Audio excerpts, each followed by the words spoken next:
हाँ जी, तो दोस्तों welcome back to Bros and Banter. और बार्सिलोना ने भाई 3-0 से रियल ओविडियो को हरा दिया है।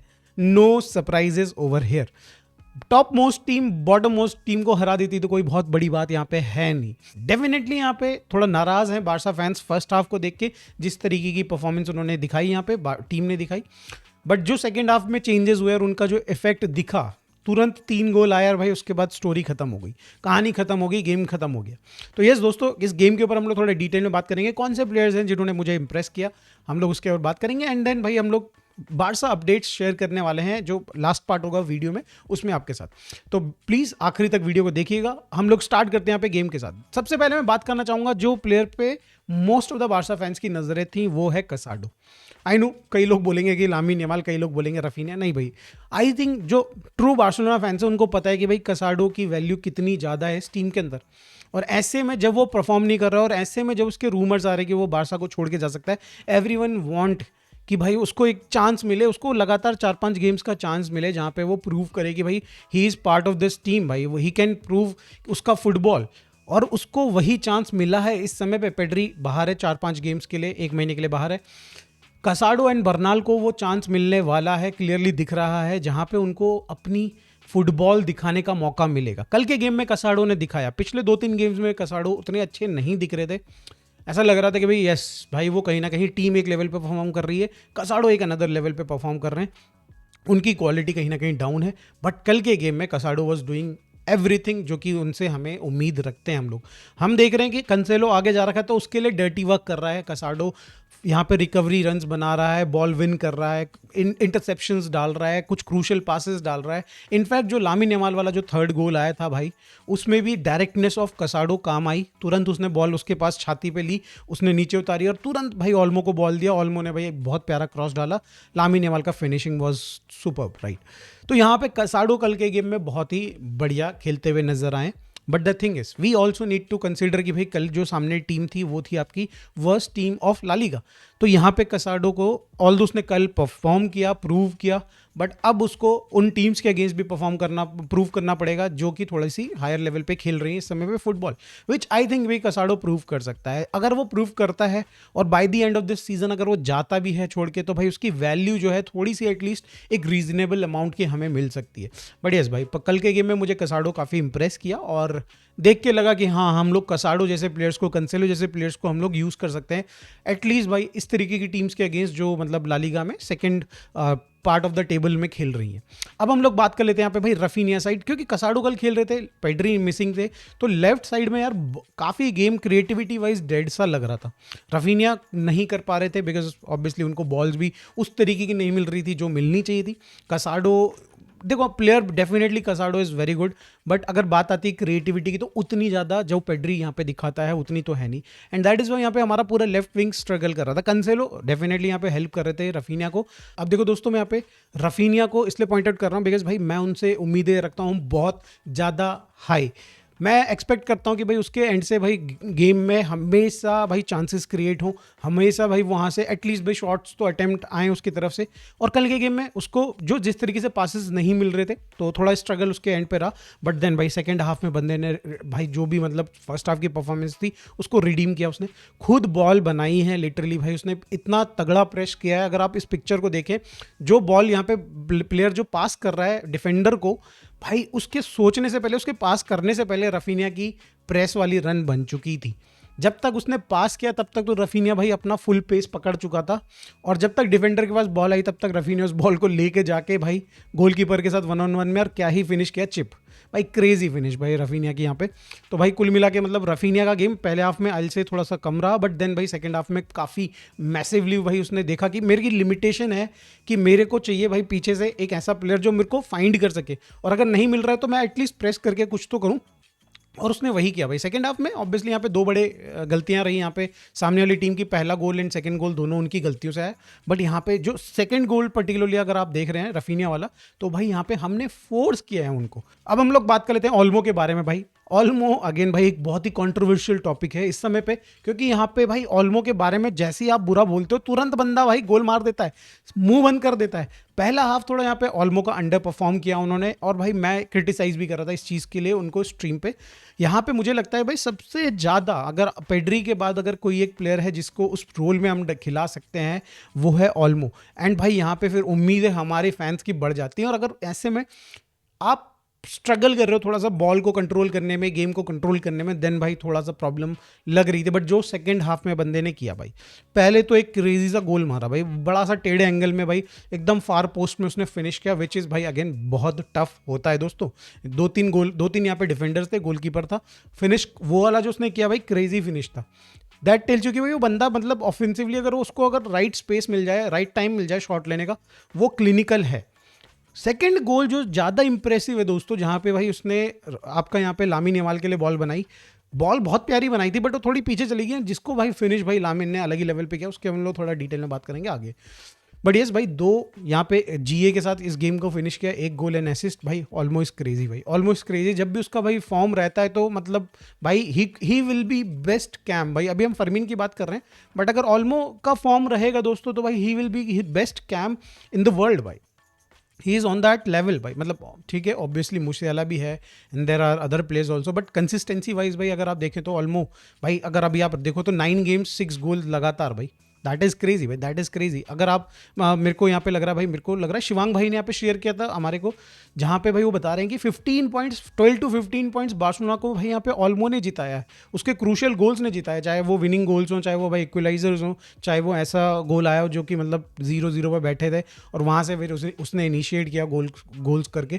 तो यस भाई यहाँ पे ऑल्मो डेफिनेटली एक क्रूशियल पार्ट होने वाले हैं फॉर अस। एंड भाई जो अब ये जर्नी शुरू हो रही है भाई, यूसीएल के जो नॉकआउट शुरू होंगे, ये एक बहुत ही क्रूशियल मोमेंट है। लेट्स होप कि भाई ऑल्मो यहाँ पे बिखरे ना, टूटे बिखरे ना दोस्तों। अब यहाँ पे बात करें भाई एक डिफेंसिवली एक प्लेयर की भाई, जो कि है एरिक गार्सिया, जिसने पूरी टीम को कल बांध के रखा होता भाई। कई लोग बोल रहे हैं कि भाई he was not that good in terms of भाई ऑफेंसिवली जब आगे जा रहा था तो भाई, बट आई विल से कि भाई ही वाज डूइंग ओके। कल लामिन यमाल को देखो, लामिन यमाल के साथ ना देखो कुंडे की केमिस्ट्री सेट रहती, तो दैट इज़ वाई उनकी परफॉर्मेंसेज जब देखते हैं आपके कुंडे आगे जाते हैं तो वो ज़्यादा बेटर कर रहे होते हैं। बट यहाँ पे एरिक गार्सिया को कितने ही दिन लामिन यमाल के साथ खेलने को मिला है, एंड उसके साथ अगर आप देखें तो कई बार भाई यहाँ पे एरिक बॉल विन कर रहा था लामिन यमाल के लिए, और बॉक्स के पास जाके भाई बॉल विन कर रहा था हमारा full back. And I think भाई एरिक गार्सिया ने काफ़ी अच्छा किया, बट जब उसको सेंट्रली खिलाया गया तो भाई वहाँ पे भी उसने कई क्रूशियल यहाँ पे डर्टी वर्क किया, इंटरसेप्शंस किए भाई, यहाँ पे भाई डिफेंसिवली थोड़ा हेल्प की टीम को। तो आई विल से भाई अगेन एक और बढ़िया गेम यहाँ पे एरिक गार्सिया का निकला। और यहाँ पे हांसी फ्लिक भाई स्टेटमेंट देते हैं कि Eric Garcia is a player जिसके अंदर वो भाई फ्यूचर कैप्टन देखते हैं, और and in future he will make him a captain definitely, इस तरीके की उसकी कुछ स्टेटमेंट आई है। अब बात कर लेते हैं दोस्तों यहाँ पे हम लोग फ्रैंकी डियोंग के बारे में, जिन्होंने कल एक सिंपल और एक क्लीन फुटबॉल खेला। देखो एक स्टेटमेंट है, आई डोंट रिमेंबर कि किसने ये स्टेटमेंट दी है, बट वो कहते हैं यहाँ पे कि भाई सिंपल फुटबॉल खेलना is the toughest thing right now इस जमाने में।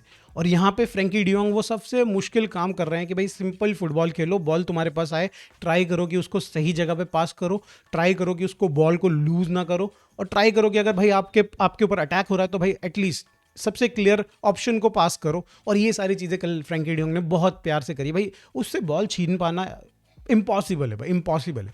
कल वो यही चीज़ें भाई फ्रैंकी डियोंग करता है, और इस चीज़ के लिए भाई तारीफ करनी बनती है उसकी। अब हम लोग बात कर रहे थे लामिन यमाल के बारे में भाई, लामिन यमाल जहाँ पे भाई फ्रैंकी डियोंग वो येलो दाल है विदाउट तड़का, एकदम प्लेन फीकी, बट भाई एकदम बिल्कुल हेल्थ के लिए बहुत बढ़िया। लामिन यमाल यहाँ पे भाई दाल मखनी भाई, मज़ा बांध के रखते हैं भाई। कल के गेम में ऑब्वियसली इतने सारे वो ड्रिबल्स नहीं कर पा रहे थे, मतलब एटलीस्ट ड्यूल्स नहीं विन कर रहे थे, बट भाई उसके बावजूद भी जो क्रिएटिविटी आ रही थी वो राइट हैंड साइड से ही आ रही थी, लामिन यमाल के एंड से ही आ रही थी। तो मतलब मैं तो खुश हूँ उसकी परफॉर्मेंस, एंड देन जो उसका फिनिश आया भाई, ओह क्रेजी भाई क्रेजी, मतलब half volley half cycle bicycle क्या बोल दूँ भाई उसको, मेरे को समझ में नहीं आ रहा है। बड़ा टेढ़ा टेढ़ा सा उसने शॉट लिया, बट भाई जो भी शॉट लिया अगेन भाई, जो चीज़ मतलब मैं बोल रहा हूँ कि यहाँ पे लामिन यमाल को ना अपने जो अटैक में अपने जो गोल स्कोरिंग जो उसके जो शॉट्स होते हैं उसमें एक कैटलॉग में ना उसको इंप्रूवमेंट लेके आनी चाहिए। वो सिर्फ एक ही चीज़ नहीं करना कि कट बैक किया, बॉल को लेके लेफ्ट साइड में आए, सेंटर ऑफ द बॉक्स में से उसने एक कर्लर मारा टॉप बिन में अवे पोस्ट में, वो उसको बार बार करता रहता है और एक पॉइंट के बाद भाई सारे डिफेंडर जानते हैं कि लामिन यमाल यही करने वाला है। तो यहाँ पे कुछ कुछ अलग डिफरेंट शॉट्स को उसको इंट्रोड्यूस करना पड़ेगा आने वाले टाइम में। एंड अभी तो 18 साल का, he will do it, I am तो प्रीटी श्योर अबाउट इट। एक प्लेयर जिसको हर किसी की नजरें थी जिसके ऊपर, जो कि है कैंसेलो भाई, और उसको हर कोई देखना चाहता था कि किस तरीके से परफॉर्म कर रहा है। कल आई से कि भाई ही वाज डूइंग गुड। अगर आप बात करें pressing, he was doing good, no problem with that भाई। अगर आप बात करें क्रिएटिविटी की, काफ़ी हद तक उसने ठीक ठाक किया काम। एंड आई से कि ऐसी टीम्स जो कि भाई टेबल की जो सेकंड हाफ में है बैठी हुई हैं, उनके अगेंस्ट हम लोग कैंसेलो को भाई विदाउट एनी थॉट्स यूज़ कर सकते हैं। वो यहाँ से बस इंप्रूव ही करेगा। छोटी मोटी भाई यहाँ पे गलतियाँ करी उसने, बट मैं क्रिटिसाइज़ नहीं करूँगा बिकॉज आई नो कि भाई उसका ये बहुत, उसने इस सीज़न में कितने ही गेम खेले हैं और धीरे धीरे उसकी केमिस्ट्री बेटर होगी टीम के साथ, तो डेफिनेटली यहाँ पे इंप्रूवमेंट्स आने वाली हैं। तो ओवरऑल दोस्तों कल का गेम बड़ा ही ज़बरदस्त रहा। जुआन गार्सिया ने भी सेव्स किए एक दो, बट इतने उन्होंने कभी टेस्ट ही नहीं किया हमको। एक चीज़ और मैं ऐड करना चाहूँगा दोस्तों यहाँ पे कि भाई हांसी फ्लिक के चेंजेस, भाई उन्होंने राइट टाइम पे राइट चेंजेस करे। यहाँ पे आप देख सकते हैं टीम के अंदर, और भाई जो मिसिंग था, जो गोल्स की क्रिएटिविटी साइड वाला जो मिसिंग था, वो कल गेम में देखने को मिला। तो यस, यहाँ पे हांसी फ्लिक की डिसीजन मेकिंग अगेन भाई प्रूव होती है कि भाई he is top class in that department, right. खैर दोस्तों, हम लोग मूव ऑन करते हैं यहाँ से बारसा अपडेट्स की तरफ, जहाँ पे भाई ड्रॉ से रिलेटेड एक बहुत ही मेजर अपडेट आ गई है कि भाई ड्रॉ पहुंच चुका है पेरिस। वहाँ पे भाई मेडिकल करवा रहा है अपना, और भाई फाइनली वो साइन करने वाला है। बट जो यहाँ पे भाई हमें ड्रॉ का तो जो भी हो रहा है होए, हमें पैसों से मतलब होना चाहिए। यहाँ पे भाई कई सारी रिपोर्ट्स आ रही थी कि 6 मिलियन मिलेगा, सिर्फ 6.5 मिलेगा, 8 मिलियन मिलेगा, 10 मिलियन मिलेगा। तो यहाँ पे जो अभी रिसेंटली यहाँ पे फब्रिजियो ने रिपोर्ट किया है, वो बताया जा रहा है कि 8 to 8.5 मिलियन के अराउंड भाई पैसा मिलने वाला है बार्सिलोना को। तो ये एक अच्छी न्यूज़ है भाई कि पैसे जो हमको 6 मिलियन से थोड़े ज़्यादा मिल रहे हैं, अब हमें यहाँ पे इतने जो भी पैसे मिल रहे हैं दोस्तों, इसको हमें करेक्टली यहाँ पे स्पेंड करना चाहिए, और हमें उन प्लेयर्स को लेके आना चाहिए जो इंस्टेंटली यहाँ पे एटलीस्ट हमको as a bench player options तो मिले बारसा के लिए। और यहाँ पे कई सारे यंग प्लेयर्स हैं भाई। मलॉकिक, ब्रानिमीर मलॉकिक एक ऐसा प्लेयर है जो इंटर ज्वाइन करने वाला है ऑलमोस्ट। उसके यहाँ पे टॉक्स फिर से शुरू हो चुके हैं, जो कि एक टाइम पे स्टॉल हो गए थे। तो यहाँ पे बार्सिलोना को जब उनके पास पैसा आ गया है, आ रहा है, तो उनको भाई राइट प्रोफाइल के प्लेयर्स लेके आने चाहिए। ऑल्दो हमने भाई एलसीबी में 2 प्लेयर साइन कर लिए, बट अगर कोई प्लेयर इस टीम को राइट नाउ इंप्रूव कर सकता है तो डेफिनेटली यहाँ पे मेरे को लग रहा है ब्रानिमीर मलॉकिक है। बट इसके साथ दोस्तों हम लोग बात कर लेते हैं वो जो दूसरा प्लेयर जो कि यूरोगियन प्लेयर है, पैट्रिशियो पेसिफिको। इनसे भी रिलेटेड अपडेट आ रही है। यहाँ पे बताया जा रहा है कि अग्रीमेंट डन हो चुका है, डील डन हो चुकी है। 2.5 मिलियन का यहाँ पे भाई जो ट्रांसफर फी पे करेगी बार्सिलोना, वो पे करेगी जब उसका 6 महीने का लोन जो पीरियड होगा वो खत्म हो जाएगा। और उसमें भी एक क्लॉज ऐड कर दिया गया कि अगर इनकेस 10 गेम्स खेल लेता है वो फॉर बार्सिलोना, तो यहाँ पे बारसा को ये 2.5 मिलियन का ट्रांसफर फी पे करना पड़ेगा। अब ये चीज़ दोस्तों मेरे को जब मैंने पढ़ी तो मेरे थोड़ा दिमाग थोड़ा घूमा। मैंने देखा, पहले मुझे ही लग रहा था कि बारसा एथलेटिक की साइनिंग है, बट जो आप स्टेटमेंट और जो मेरे स्क्रीनशॉट लगे हैं उसमें आप क्लियरली देख सकते हो कि यहाँ पे लिखा गया है कि अगर वो 10 गेम्स फॉर FC बार्सिलोना खेल लेता है तो ये क्लॉज ट्रिगर होगा, और भाई यहाँ पे 2.5 मिलियन हमें ट्रांसफर फी पे करनी पड़ेगी उसकी आफ्टर हिज लोन जो भी 6 महीने का है उसके बाद। तो प्लेयर तो डेफिनेटली अच्छा है दोस्तों। यहाँ पे ये आएगा तो हमारे पास लेफ्ट बैक और एक LCB में भी एक ऑप्शन आ सकता है जिनको हम खिला सकते हैं later part of the season में, जब हमें एक्चुअली भाई थोड़ा रेस्ट देना है एरिक गार्सिया को, हमें रेस्ट देना है यहाँ पे जेरार्ड मार्टिन को, तो देन तो हम लोग खिला सकते हैं। बट अगर यहाँ पे ब्रानिमीर मलॉकिक आ जाए दोस्तों तो स्वाद डबल हो जाएगा, यहाँ पे सोने पे सुहागा हो जाएगा दोस्तों। तो आज की इस वीडियो में दोस्तों बस इतना ही। Thank you so much for watching this video. अगर आपको अच्छी लगी तो प्लीज़ लाइक एंड सब्सक्राइब। मिलते हैं दोस्तों अगली वीडियो में। Thank you so much for watching this.